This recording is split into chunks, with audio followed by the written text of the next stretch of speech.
নমস্কাৰ ছাত্ৰ ছাত্ৰীসকল ই কক্সলে তোমালোকক স্বাগতম জনাইছো মই তোমালোকৰ তৰালি মেম মই আজি তোমালোকক সমাজ বিজ্ঞান বিষয়ৰ ইতিহাস খণ্ডৰ অন্তৰ্গত পাঠ নম্বৰ 6 ভাৰতবৰ্ষত ব্ৰিটিছ শাসন প্ৰতিষ্ঠা সম্প্ৰসাৰণ আৰু দৃঢ়ীকৰণ পাঠটিৰ 5 নম্বৰ অংশ ইয়াৰ প্ৰশ্ন শিতান অনুশীলনীৰ প্ৰশ্ন শিতান আলোচনা কৰিবলৈ গৈ আছো এই অংশটিত তোমালোকে এই সম্পূৰ্ণ পাঠটিত অনুশীলনীত কি প্ৰশ্ন আছে বা এই প্ৰশ্নবোৰৰ উত্তৰ কি হ'ব এই বিষয়ে আমি বিতংকে আলোচনা কৰিম সো তোমালোকে মন দি শুনিবা আৰু ইয়াৰ প্ৰশ্ন উত্তৰবোৰ চেষ্টা কৰিবা নিজববীয়াকৈ দিবলৈও আৰু এইবোৰ নোট কৰিবলৈও চেষ্টা কৰিবা ঠিক আছে পিছলে আমি অনুশীলনীৰ প্ৰশ্নবোৰ আলোচনা কৰো দেই মন কৰিবা ঠিক আছে প্ৰথম প্ৰশ্ন আছে 1 নম্বৰ প্ৰশ্ন আছে কি উত্তৰ দিয়াত কেইটামান প্ৰশ্ন পাবা তোমালোকে বুজি পাইছানে এই উত্তৰ দিয়াত কেইটামান প্ৰশ্ন পাবা এই প্ৰশ্নকেইটাৰ সঠিক উত্তৰ দিবলৈ চেষ্টা কৰিবা আৰু লগতে মইও তোমালোকক এই প্ৰশ্নবোৰৰ উত্তৰ দি যাম তোমালোকে মনত ৰাখিবা ইয়াৰ ক নম্বৰ প্ৰশ্নত আছে ব্ৰিটিছ আৰু ফৰাচীৰ মাজত কিহৰ বাবে প্ৰতিদ্বন্দিতা হৈছিল এটা তোমালোকে জানা যেহেতু এই সম্পূৰ্ণ পাঠ্য আছিল ব্ৰিটিছ আৰু ফৰাচী সকলৰ বিশেষকৈ ইউৰোপীয় জাতিসকলৰ কি আছিল ভাৰতত তেওঁলোকৰ শাসন প্ৰতিষ্ঠা আৰু সম্প্ৰসাৰণ আছিল আৰু কি কাৰণে সিহঁতে আহি ভাৰতত প্ৰতিদ্বন্দিতা কৰিছিল কাৰণ প্ৰতিদ্বন্দিতা কাৰণ এটাই আছিল নহয় জানো কোনে শক্তিশালী হ'ব পাৰে আৰু কোনে ভাৰতবৰ্ষখন কি কৰিব পাৰে নিজৰ অধীনলৈ বা নিজৰ শাসনলৈ আনিব পাৰে সেইটোৱে তেওঁলোকৰ কি আছিল আসল কাৰণ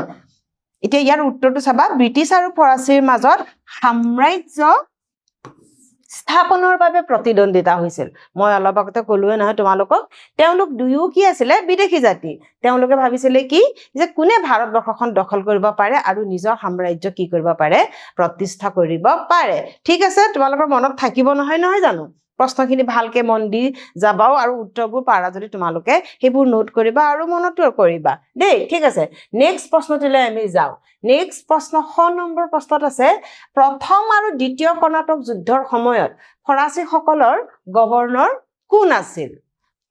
ফৰাচীসকলৰ গভৰ্ণৰ এটা মনত ৰাখিবা তোমালোকক ফৰাচীসকলৰ গভৰ্ণৰৰ কথাহে তোমালোকক কৈছে গতিকে মনত পৰিছেনে ফৰাচী গভৰ্ণৰ কোন আছিল যিয়ে প্ৰথমতে তেওঁলোকে প্ৰতিপত্তি নিজৰ দেখুৱাব পাৰিছিল ব্ৰিটিছৰ আগতে ফৰাচীসকলে নিজৰ প্ৰতিপত্তি ভাৰতত দেখুৱাব পাৰিছিল কোন আছিল কোৱা প্ৰথম আৰু দ্বিতীয় যুদ্ধৰ সময়ত ফৰাচীসকলৰ গভৰ্ণৰ আছিল ফ্ৰান্সিছ ডুপ্লে মনত আছে নে ফ্ৰান্সিছ ডুপ্লে তেওঁ এজন তীক্ষ্ণ বুদ্ধিসম্পন্ন ব্যক্তি আছিল যিয়ে ব্ৰিটিছৰ আগতে ভাৰতত কি কৰিছিল নিজৰ ক্ষমতাৰ প্ৰতিভা তেওঁ দেখুৱাব পাৰিছিল নেক্সট গ নম্বৰ প্ৰশ্ন চোৱা সিৰাজউদ্দৌলাৰ প্ৰধান সেনাপতি কোন আছিল মনত আছে নে তোমালোকৰ সেনাপতিজনৰ কথা কি বুলি আছে সেনাপতিজন তেওঁ কি কৰিছিল তেওঁৰ বিশ্বাসঘাতকতাৰ কাৰণে কি হ'ল সিৰাজউদ্দৌলা যুদ্ধত পৰাজিত হ'বলগীয়া হ'ল হয়নে মনত পৰিছে নে চোৱা সিৰাজউদ্দৌলাৰ প্ৰধান সেনাপতি আছিল কোন মীৰ জাফৰ মনত পৰিছে নে পাছত গৈ সিৰাজউদ্দৌলাৰ পিছতে মীৰ জাফৰক কি কৰিলে মীৰ জাফৰে কি হ'ল বংগৰ নবাব হ'ব পাৰিলে নেক্সট ঘ নম্বৰ প্ৰশ্ন আছে কি যে বংগৰ প্ৰথম গভৰ্ণৰ জেনেৰেল কোন আছিল এইটো তোমালোকে বহুত দৰকাৰী প্ৰশ্ন এইটো প্ৰশ্ন তোমালোকে জানিবা কাৰণ ইয়াতে প্ৰথম বুলি কৈছে বংগদেশ যেতিয়া সম্পূৰ্ণৰূপে ব্ৰিটিছৰ হাতলৈ আহিলে ব্ৰিটিছে যেতিয়া সম্পূৰ্ণ নিজৰ দখললৈ আনিলে তেতিয়া কোনজন ব্যক্তিক প্ৰথম গভৰ্ণৰ জেনেৰেল হিচাপে তেওঁ প্ৰতিষ্ঠা তেওঁলোকে কৰিছিল কোন আছিল মনত ৰাখিবা জেনেৰেল ৱাৰেন হেষ্টিংছ কি নামটো ৱাৰেন হেষ্টিংছ এইটো নাম তোমালোকে মনত ৰাখিবা ঠিক আছে নেক্সট কি আছে চোৱা 19 নম্বৰ প্ৰশ্নত আছে সত্যবিলোপ নীতি কোনে উদ্ভাৱন কৰিছিল এই নীতিটোৰ বিষয়ে তোমালোকক মই কৈছিলো যে সত্যবিলোপ নীতি কোনে উদ্ভাৱন কৰিছিল মনত পৰিছে নে সত্যবিলোপ নীতিৰ কথা যাৰ দ্বাৰা কি কৰিছিল ব্ৰিটিছে ভাৰতৰ সৰু সৰু ৰাজ্যবিলাক বা ভাৰতৰ আশে-পাশে থকা ৰাজ্যবিলাকক কি কৰিছিল দখল কৰিছিল আৰু নিজৰ সাম্ৰাজ্যৰ ভিতৰত কি কৰিছিল অন্তৰ্ভুক্তি কৰিছিল কোনে কৰিছিল চোৱা মনত ৰাখিবা লৰ্ড ডেলহাউসি মনত পৰিছে নে লৰ্ড ডেলহাউসিয়ে বিভিন্ন জাতি বিভিন্ন সৰু সৰু ৰাজ্যবিলাকক কি কৰিছিল ব্ৰিটিছৰ স্বত্বলৈ আনিছিল আৰু ব্ৰিটিছৰ সাম্ৰাজ্যৰ প্ৰতিষ্ঠা সম্প্ৰসাৰণ কৰিছিল ঠিক আছে আমি 1 নম্বৰ প্ৰশ্ন পালো এটা হে হল হেড 1 নম্বৰ এতিয়া আমি 2 নম্বৰ প্ৰশ্নটিলে যাম 2 নম্বৰ প্ৰশ্নটিত আছে তোমালোকৰ শুদ্ধ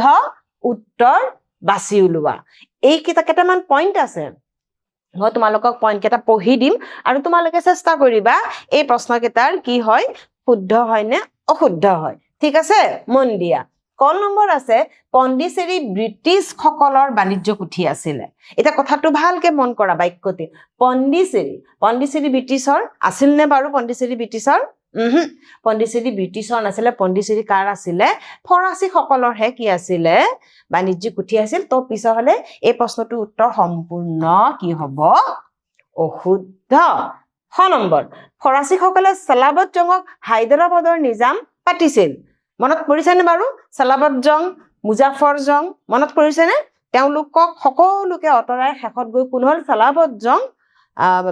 হেৰি হায়দৰাবাদৰ নিজাম হল আৰু ফৰাচী সকলেই তেওঁ কি কৰিছিলে নিজাম পাতিছিল এটো হৈছে সম্পূৰ্ণ শুদ্ধ গ নম্বৰ প্ৰশ্ন চোৱা সিৰাজউদ্দৌলা আলিবৰ্দী খাৰ ডাঙৰ জীয়েকৰ পুত্ৰ আছিল হয়নে বাৰু সিৰাজউদ্দৌলা ডাঙৰ জীয়েকৰ আছিল নে নবাব আলিবৰ্দী খাই কি কৰিছিলে তেওঁ সৰুজনী পুতেকৰ পুত্ৰ সিৰাজউদ্দৌলাক তেওঁ উত্তৰাধিকাৰী পাতিছিল আৰু পুত্ৰ কাৰ আছিলে তেওঁৰ একেবাৰে সৰুজনী কিন্তু ইয়াতে আছে কাৰ ডাঙৰজনী গতিকে এইটো প্ৰশ্নৰ উত্তৰ সম্পূৰ্ণ অশুদ্ধ মনত থাকিব নহয় তোমালোকৰ ন ঘ নম্বৰ চোৱা পলাচী নামৰ ঠাইত ভাগীৰথী নদীৰ পাৰত অৱস্থিত আছিলে হয়নে বাৰু সম্পূৰ্ণ শুদ্ধ ভাগীৰথী নদীৰ পাৰতে পলাশী নামৰ ঠাইখন আছিল তো এইটো সম্পূৰ্ণ শুদ্ধ 19 নম্বৰ আছে ৰেগুলেটিং এক্ট বংগৰ গভৰ্ণৰ জেনেৰেল পদলৈ উন্নতি কৰিছিল এই প্ৰশ্নটিও কি সম্পূৰ্ণ শুদ্ধ ৰেগুলেটিং এক্টে কি কৰিছিলে বংগৰ গভৰ্ণৰ জেনেৰেলৰ শক্তি কি কৰিছিলে বৃদ্ধিহে কৰিছিলে প্ৰথম চোৱা আছে লৰ্ড ৱেলেছলিয়ে সত্ৰবিলোপ নীতি প্ৰৱৰ্তন কৰিছিল হয়নে বাৰু হয়নে নহয় আকৌ মন দিয়া লৰ্ড ৱেলেছলিয়ে সত্ৰবিলোপ নীতি অলপ আগতে তোমালোকে পালা সত্ৰবিলোপ নীতি ৱেলেছলিয়ে নহয় কোনে কৰিছিলে লৰ্ড ডেলহাউছিয়ে তো পিছৰ এইটো কি হ'ব এইটো হৈছে সম্পূৰ্ণ অশুদ্ধ এতিয়া আমি কি পালো শুদ্ধ অশুদ্ধ প্ৰশ্নৰ উত্তৰ কিতে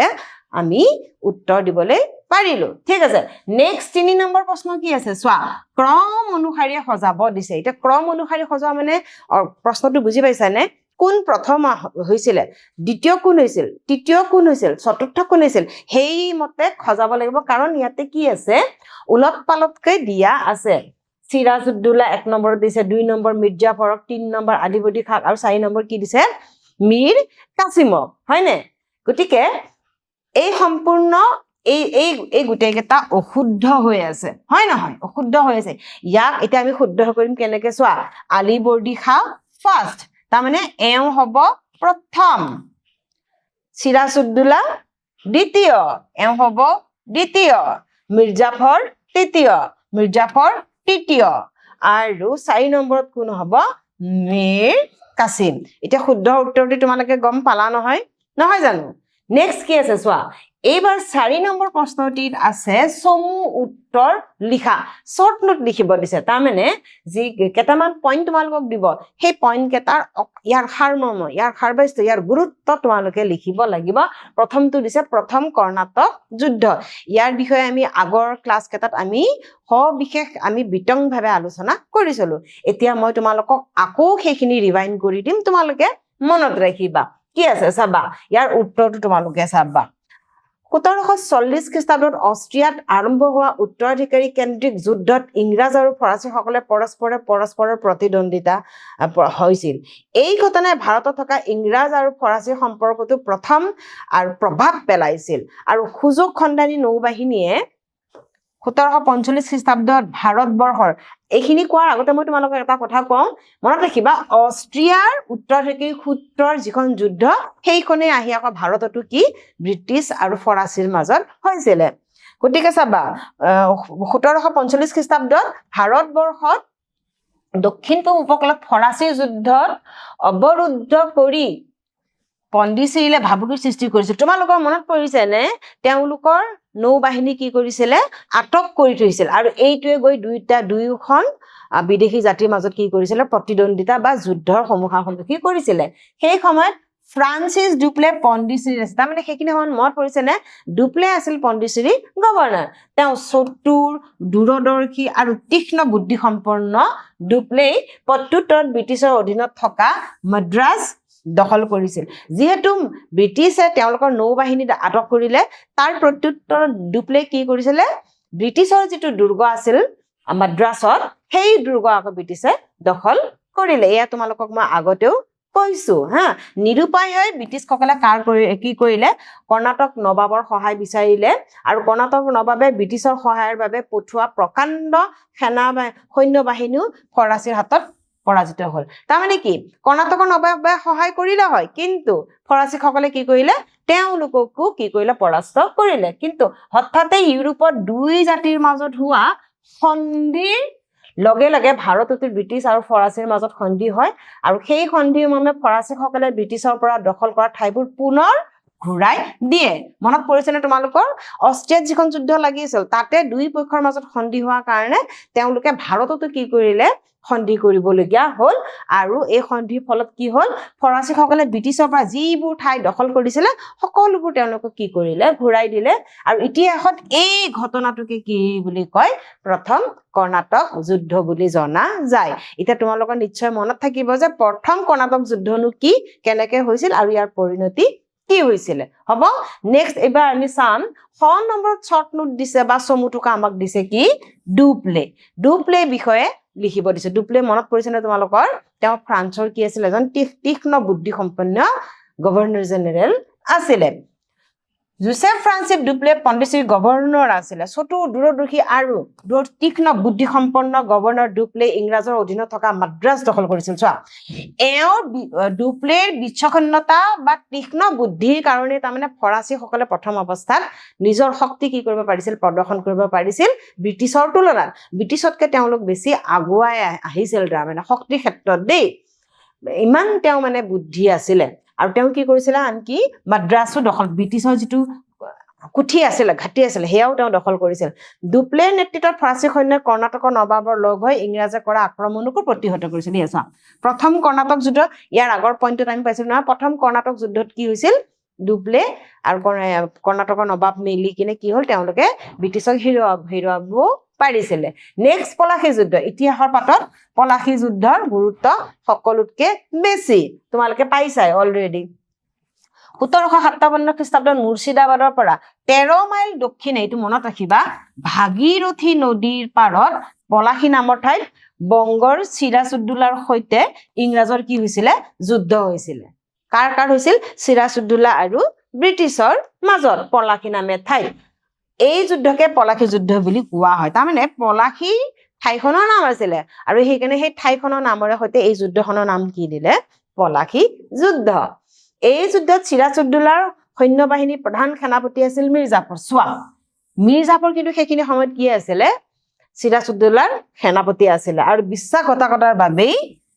তেওঁ পৰাজয় বৰণ কৰিব লাগে এই মীৰ জাফৰ সেনাপতিয়ে কি কৰিছিলে চিৰাজউদ্দৌলা নিজৰ নবাবক তেওঁ কি কৰিছিলে বিশ্বাসঘাতকতা কৰিছিল যাৰ বাবে তেওঁ যুদ্ধত হাৰিবলগীয়া হ'ল আৰু চিৰাজউদ্দৌলা মীৰ জাফৰৰ পুত্ৰ মিৰানে হত্যা কৰে আনকি বিশ্বাসঘাতকতা কৰিছিল মীৰ জাফৰৰ পুতেকে আনকি চিৰাজউদ্দৌলাক হত্যাও কৰিছিলে ইংৰাজে মীৰ জাফৰৰ বংগৰ নবাব পাতে তাৰপিছত ইংৰাজে তেওঁক বংগৰ নবাব এই যুদ্ধই ভাৰতৰ ৰাজনীতিৰ ইতিহাসত এক গুৰুত্বপূৰ্ণ স্থান দখল কৰি আছে এই যুদ্ধত জয়ী হৈ ইংৰাজসকলে ভাৰতৰ আভ্যন্তৰীণ ৰাজনীতিত খুপনি পুতিব পাৰিছিল চোৱা তাৰমানে এই যুদ্ধত জিকাৰ পিছৰে পৰা ক্ৰমান্বয়ে ব্ৰিটিছে ভাৰতৰ ৰাজনৈতিক আভ্যন্তৰীণ ক্ষেত্ৰত কি কৰিব পাৰিলে নিজৰ হাতলৈ আনিব পাৰিলে বা তাত দখল দিব পাৰিলে এই যুদ্ধৰ পিছতে মধ্যযুগীয় ভাৰতৰ সমাপ্তি ঘটিছে আৰু আধুনিক যুগৰ আৰম্ভণি হয় এই পলাশী যুদ্ধৰ পিছৰে পৰা ভাৰতত কি হ'ল আধুনিক যুগৰ আৰম্ভণি হ'ল এইবাৰ তোমালোকে 4 নম্বৰ চমু উত্তৰৰ ঘ নম্বৰ প্ৰশ্নটি পাবা সেইটো হৈছে কি ৰেগুলেটিং এক্টৰ বিষয়ে তোমালোকে ইয়াৰ আগৰ শ্ৰেণীত ভালমতে পঢ়িছিলা বা বুজিছিলা আৰু নিশ্চয় মই জানো তোমালোকৰ মনত আছে এতিয়া প্ৰশ্ন খিতানত পুনৰ আমি ৰেগুলেটিং এক্টৰ বিষয়ে এতিয়া আমি চাম তোমালোকে বাস মনত ৰাখিবা আৰু ইম্পৰ্টেন্ট পইণ্ট বিলাক নোট কৰি কিনে যাবা এতিয়া চাওঁ বাৰু ৰেগুলেটিং এক্ট কি ব্ৰিটিছ ইষ্ট ইণ্ডিয়া কোম্পানীৰ শাসন শক্তিশালী কৰিবলৈ ব্ৰিটিছ সংসদে ৰেগুলেটিং এক্ট নামে এখন আইন জাৰি কৰিছিল এটা মনত ৰাখিবলগীয়া পইণ্টটো হৈছে কি যে এই আইনখন জাৰি কৰিছিল কোনে ব্ৰিটিছ সংসদে আৰু এই আইনখন তেওঁলোকে জাৰি কৰিছিল কিহৰ কাৰণে তেওঁলোকৰ শাসন শক্তিশালী কৰিবৰ কাৰণে কৰিছিল এই আইনখনে বংগৰ গভৰ্ণৰ জেনেৰেলৰ পদলৈ উন্নতি কৰিছিল এতিয়া ইয়াত সবচে ইম্পৰ্টেন্ট যেটো পইণ্ট ৰেগুলেটিং এক্টৰ যে কি কাৰণে এখন এক্ট কৰিছিল আৰু এই আইনখনৰ দ্বাৰা কি হৈছিল সেই পইণ্টটো তোমালোকে জানা কিন্তু বৰ প্ৰয়োজন হেতু হৈছে কি যে বংগদেশত অলৰেডি কি আছিল এজন গভৰ্ণৰ আছিল হয় নহয় কিন্তু এতিয়া হে বংগৰ গভৰ্ণৰ জনক কি হলে উন্নতি কৰিলে তাৰ মানে তেওঁলোকক কি কৰিলে প্ৰমোশন দিলে পদোন্নতি দিলে কি বুলি জানানে এতিয়াৰ পৰা বংগৰ গভৰ্ণৰ জনক জেনেৰেল বুলি জনা যাব বা তেওঁ জেনেৰেল পদলৈ কি কৰিলে উন্নতি কৰিলে আৰু তেওঁক সহায় কৰিবলৈ 4জনীয়া সদস্যৰে এখন পৰিষদ গঠন কৰা হ'ল এতিয়া এই যে বংগৰ গভৰ্ণৰ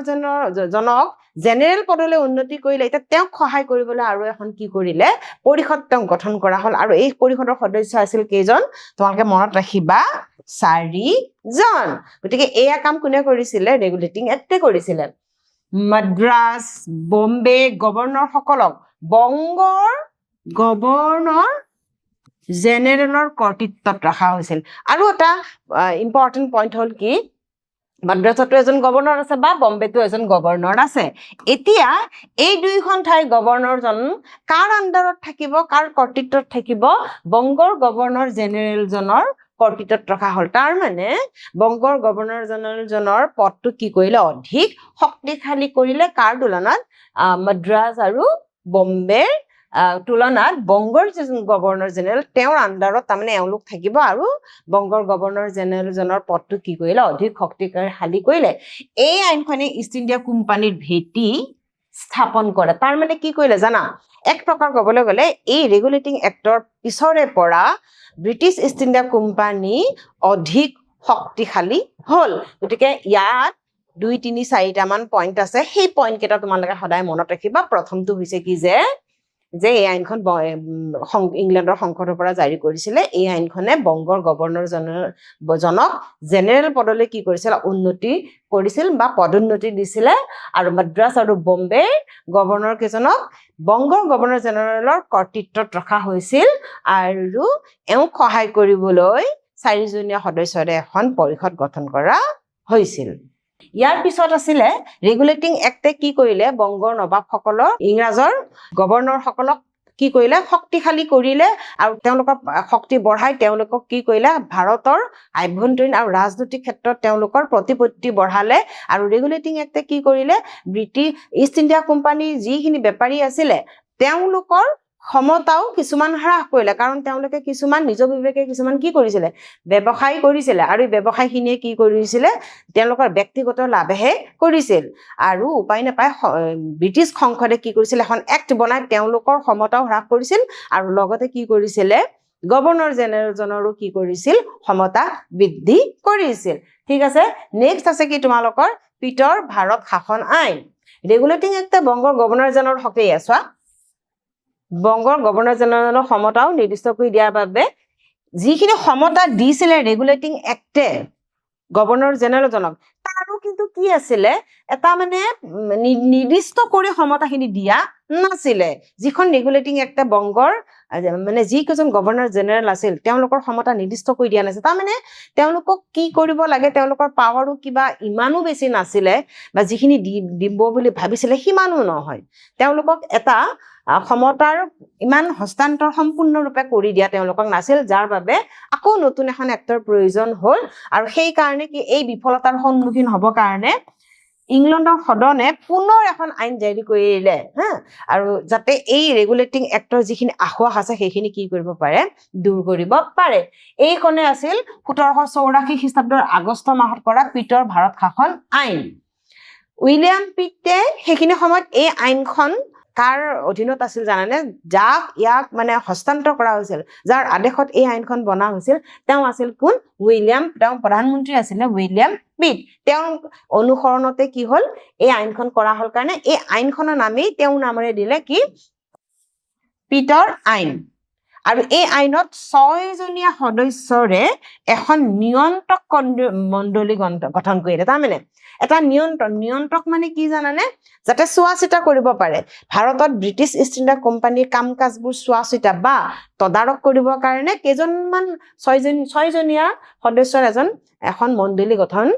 কৰিলে ইয়াকে কয় নিয়ন্ত্ৰক মণ্ডলী এই সদস্যসকলে ভাৰতত কোম্পানীৰ কাম কাজ তদাৰক কৰিব আৰু বংগৰ গভৰ্ণৰ জেনেৰেলৰ পৰিষদৰ সদস্য সংখ্যাও আগতে যিজন 4 জন আছিল এতিয়া এজন হ্ৰাস কৰি দিলে তাৰমানে গভৰ্ণৰ জেনেৰেলৰ কি এখন পৰিষদ আছিল তাতে প্ৰথমতে 4 জন সদস্য আছিল আৰু এতিয়া কি তাৰে এজন কমাই 3 জন কৰিলে তদুপৰি তেওঁলোকে পিতৰ ভাৰত শাসনে আৰু এখন আঞ্চলিক সভাও কি কৰিলে গঠন কৰিলে আৰু ইষ্ট ইণ্ডিয়া কোম্পানীৰ চাকৰিত নিযুক্তি আৰু বাতিলৰ অধিকাৰো লাভ কৰে এই আঞ্চলিক সদনে কি কৰিব চাকৰিত কাৰোবাক নিযুক্তি দিব পাৰে আৰু ইচ্ছা কৰিলে বাতিল কৰিব পাৰে এই অধিকাৰ তেওঁলোকক দিলে পিতৰ ভাৰত আইনে পৰৱৰ্তী ব্ৰিটিছ সাম্ৰাজ্যৰ শাসনৰ ভেটি স্থাপন কৰে এই আইনৰ দ্বাৰা বংগদেশত গভৰ্ণৰ জেনেৰেলৰ পদটোক অধিক শক্তিশালী কৰি তোলা হয় তাৰমানে যিটো ৰেগুলেটিং এক্টে গভৰ্ণৰ জেনেৰেলৰ পদটো শক্তিশালী কৰিছিল হয় কিন্তু তাতোকৈ বেছি তেওঁলোকতকৈ অধিক শক্তিশালী আৰু কোনে কৰিলে পিতৰ ভাৰত শাসন আইনে ভাৰতত কেন্দ্ৰীয়ভাৱে শাসন চলোৱাৰ মূল আঁচনি আছিল পিতৰ ভাৰত শাসন আইনৰ সূচনা কৰি তাৰমানে কি ভাৰতত ব্ৰিটিছ শাসন একদম কেন্দ্ৰীয়ভাৱে ইংলেণ্ডৰ সদনৰ পৰা যাতে সেই শাসন চোৱা চিতা কৰিব পাৰে তদাৰক কৰিবৰ বাবে সেইটো কাৰণে কি হৈছিলে এই আইনে বহুত সহায় সহযোগ কৰিছিল আৰু কেন্দ্ৰীয়ভাৱে ইয়াক শাসন কৰিব পাৰিলে পিতৰ ভাৰত শাসন আইনৰ পিছত এবাৰ আহিব চিৰস্থায়ী বন্দোবস্তৰ কথা মনত পৰিছে তোমালোকৰ কোনে কৰিছিলে লৰ্ড কৰ্ণৱালিছে গভৰ্ণৰ জেনেৰেল লৰ্ড কৰ্ণৱালিছৰ দিনত চিৰস্থায়ী বন্দোবস্তৰ ব্যৱস্থাটো প্ৰচলন কৰা হৈছিল তেওঁ কোম্পানীৰ ৰাজহ বিভাগটো টনকিয়াল কৰিবলৈ চেষ্টা কৰিছিল কৃষি ভূমি ক্ষেত্ৰত তেওঁ চিৰস্থায়ী বন্দোবস্ত লগাইছিল আৰু ভূমিসমূহ ভাগ কৰি একোজন জমিদাৰৰ হাতত দিছিল মনত পৰিছে নে চিৰস্থায়ী তেওঁ